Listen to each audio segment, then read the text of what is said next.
Hi, this is Melissa with Sew Yours. In today's video, I wanted to introduce to you my newest sewing pattern, the Sweetheart Shoulder Bag.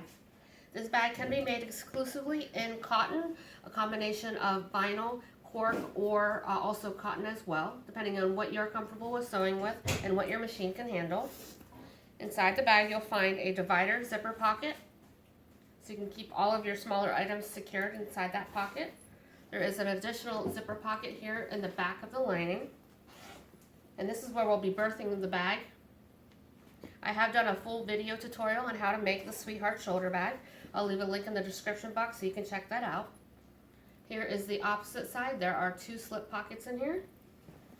This is the prototype that I did make all in quilt cotton, so you can take a look at it. We made some changes on this one and decided to taper it out a little bit more, so that is the difference on this one. And I'll show you the inside as well.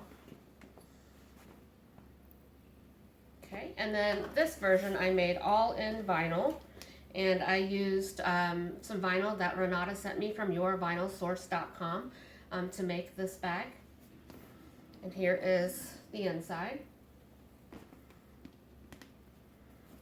Now for stabilizer, you can use either fusible foam, which I have done on this bag. You could also do Deco-Volite, which I did on this one. So it's completely up to you on which one you want to use. Minimal hardware on this bag. All you're going to need is a magnetic snap, 8 rivets, and two about 12-inch zippers in order to make the bag. So go ahead and check out the video tutorial, purchase the pattern at sewyours.com, and I look forward to seeing what you make. Thank you.